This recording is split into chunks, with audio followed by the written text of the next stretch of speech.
Okay, so greeting ladies and gentlemen. My name is Jessica, and today I'm not gonna bring any of my usual presentation here anymore. This presentation here is not only for the students of TTS, it's also for their parents who has been asking this question for so long. Is IELTS really necessary? So let's jump right into it. So I think that may all of you guys know what IELTS stands for, right? It is an English test. And recently, if you have a high score in the IELTS test, you can have a lot of benefits when you go to the National University Test of Vietnam by transferring the IELTS score into the official English score, right?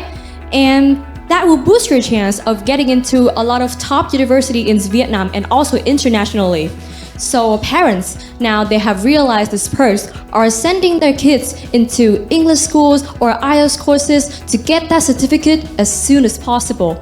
But however, at the beginning, this seems like a good thing, right? And parents or kids are having the awareness of learning English. But when the age of the test taker of the IELTS test rapidly decreased from like 16 to 17-year-old down to 11 to maybe 13-year-old test taker, and cases are showing that this is getting out of control. So let's see why. So what I'm gonna show you here is an email from a 13-year-old girl. That girl scored 8.0 in IELTS, which is a decent score, right? And this is an email that she sent to her mother talking about her study. So from the first line of the letter, do you know what she means? It means, "Dear Mom." And next one, I'll give you 5 seconds to read through this whole passage. And can you understand what she said? I can actually summarize this in 2 sentences. Can you believe that? It is, "Dear Mom, I've studied a lot and wrote no less than 18 essays. You can see them in my Notion by clicking on hyperlinks."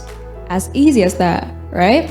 So before I dive really deep into my example, I want to remind you something, that English is just a language, and a language is meant to be understandable. Since when you're considered be good at English, you have to use like flashy words and flashy grammars in your sentences to flex about your English skills, right?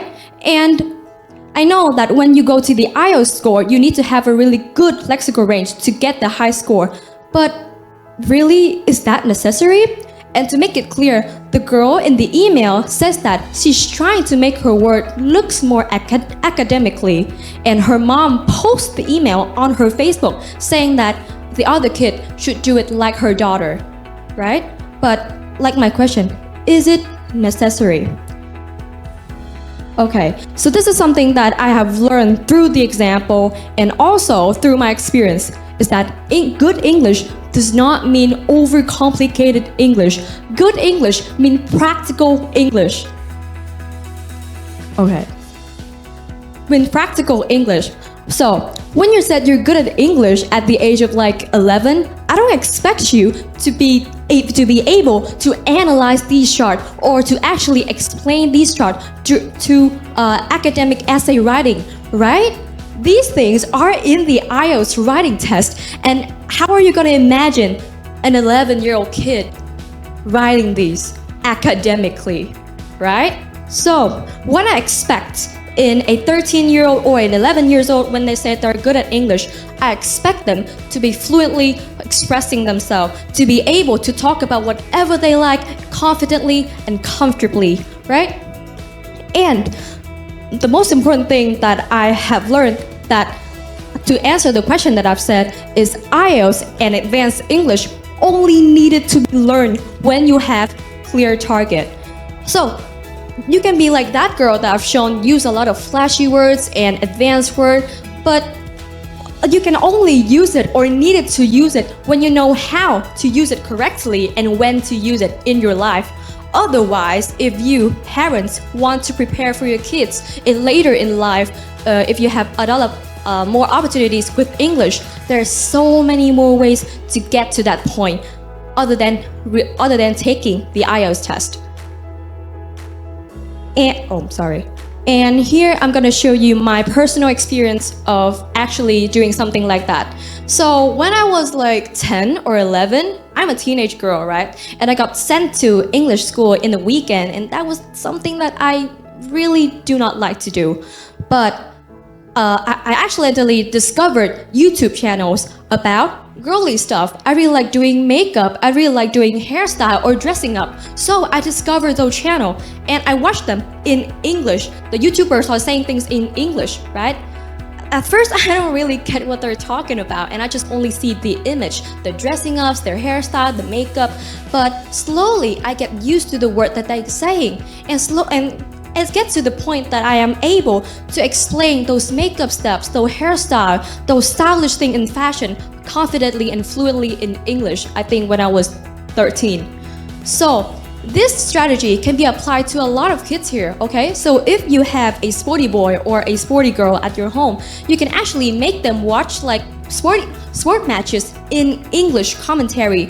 At first, I don't think they're gonna understand everything that's going on in the match, right? But they can understand what they are seeing in front of their eyes. So slowly, they will get used to the words, and then used to the style of speaking and understand everything the commentator is saying. So I think that is the good ways to achieve the level of good at English for your child, not only by using IELTS or really rough and advanced stuff that I'm showing over here. And before ending my presentation, I want to explain the inspiration I got for this presentation. 2 years ago, I went to a firefighter camp where you learn how to survive through different situations, like when you're drowning or when your house is burning on fire. How can you survive and help other people, right? So at that time, I heard a conversation of a mom talking to a counselor there when she told her about the price of the course. The mom said that, for that amount of money, I'd rather let my kids go study English. Man, you have two choices. The first one is to be good at English, okay, but the next one is to survive. And why are you choosing the first one, right? And that is something that I really think is kind of misconception in Vietnamese parents' mindset right now, is that English is everything, while it is not. So I really do know that parents, you love your kids so much from the bottom of your heart and you want everything best for them.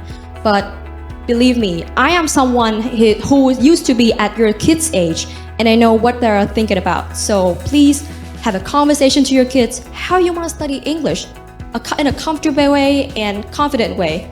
So by that, they can reach to the best level of English, fit to their age. And I really hope that my presentation helped you in your journey to help your kids get to be good at English and be success in their life. Thank you for listening. Cảm ơn Jessica.